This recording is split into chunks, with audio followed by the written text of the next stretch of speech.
Welcome back, boys and girls. Costin here with Mortal War Warhammer 3 Immortal Empires. Let's talk about Karl Franz, because if there is a legendary lord that should definitely be impacted by the end times, it is Karl Franz, the truest hero of them all in the end times.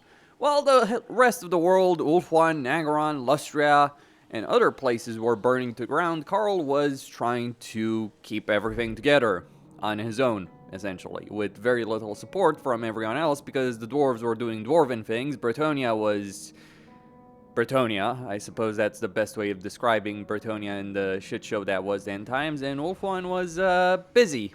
Let's just leave it there with regards to all of it. Meanwhile, Karl Franz had to deal with the full onslaught of Chaos, Skaven, and other things. Like, he had an invasion of Skaven to deal with, he had Chaos marching on Altdorf, he had Middenheim that was under threat by Chaos itself, he had Kislev fall. So, Norland had fallen, Marienburg was fallen to Nurgle, Ostland was a question mark, really, what happened there. Ostermark was a footnote. Nagash was taking over Sylvania. Stirland was Stirland.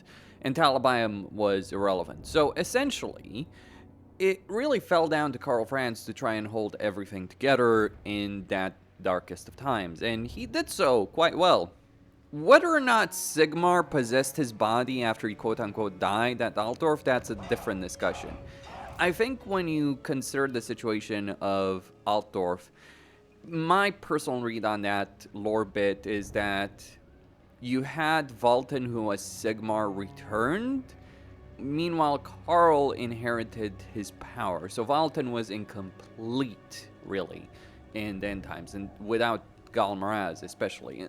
And even when he gained Galmaraz, he didn't have his power, because his power had been changed by Tzeentch, because essentially Tzeentch had basically forced Sigmar into the Winds of Magic.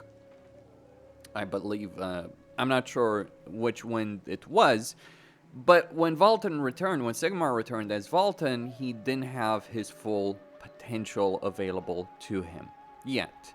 Instead, the power that Sigmar had accumulated in the Winds of Magic had been bestowed on Karl Franz, especially after the events of Altdorf, which, by the way, interesting footnote about that, we could talk about Lewin Leunker and his role in Altdorf, because we could talk about Kugaf and Festus, how Festus summoned Kugaf in Altdorf. There's a lot of different potential events that can happen in regards to that, and that's what I think Creative Assembly needs to figure out. Now, with respect to Karl Franz, does he need any kind of substantial changes? Well, some events to deal with would be nice. Some improvements to the Imperial tech tree, absolutely necessary from my perspective. But the more important aspect of the Empire is really down to their infantry, because like great swords and spearmen with shields just don't cut it. I would say for Karl Franz in particular, the most important thing would be for him to get the Eldred's Guard as a baseline unit, as opposed to Carroburg greatswords. I think if you gave Carroburg greatswords to if you gave those to Middenheim and instead kept, though they are tied to Reichland, so I guess so, but still, maybe having both those for Karl Franz as opposed to Solent, which doesn't really exist, would help go a long way.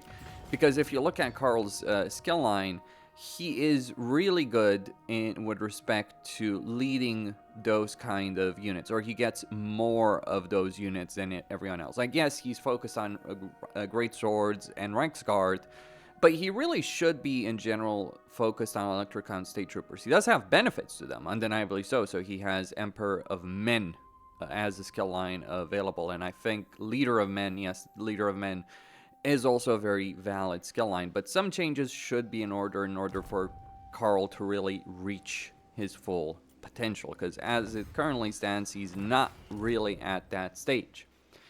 Then we could talk about the fact that he only starts at Tier 1 Capital, which I think should be changed considering, well, everything that goes on with regards to that. The Noble trait in particular should be removed.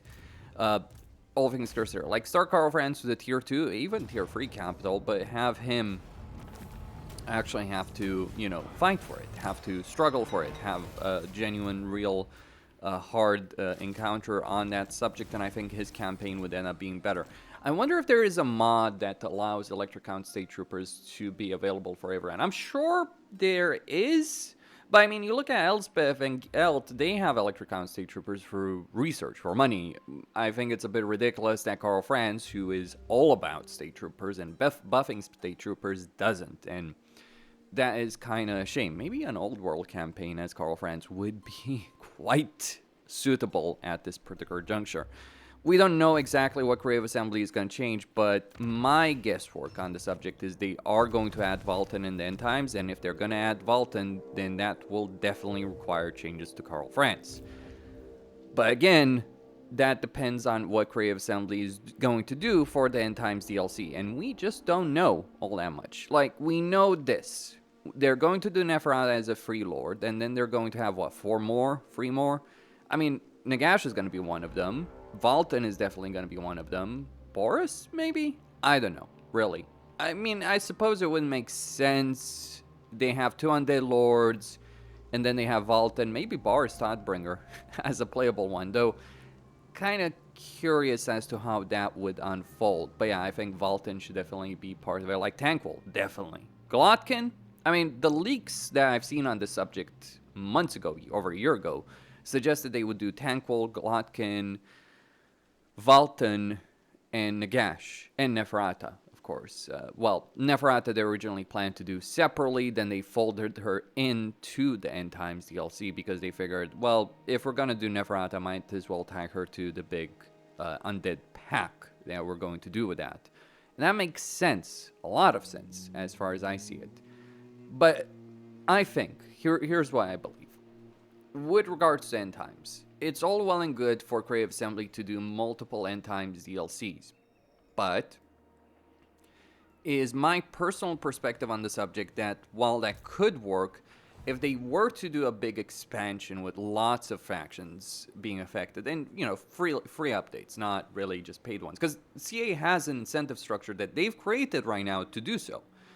Because Warhammer 2 and Warhammer 1 lords are now available to play in Warhammer 3 Immortal Empires without owning Warhammer 3. So if they update that, they give people a reason to go back to the game.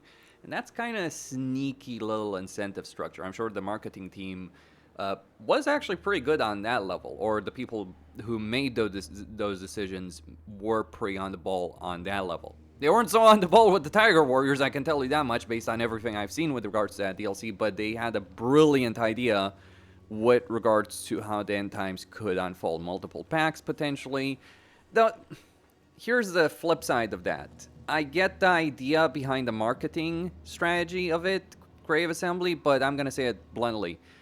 If End Times is not a big all-encompassing change on a map, if you only change certain portions of it, like the Empire, Sylvania, etc., and maybe stuff related to Neferata, I don't think it's going to be enough. It's going to be an expensive DLC, undeniably so, but if you add in a lot of free stuff and a lot of reworks alongside that, that would do incredibly well. Like, imagine a DLC pack, you have, what, 5 lords in total, Neferata included, and then you have existing lords also being updated on top of that, like, say, 10 of them being updated on top of that. That would end up being brilliant. And yes, Karl Franz should definitely be part of it, and especially if they're going to do Valten. I mean, hell, even without Valten, just the fact that Nagash returns and you have Tankwol should bring about some changes to Karl Franz, at least, not strictly to the Empire as a whole.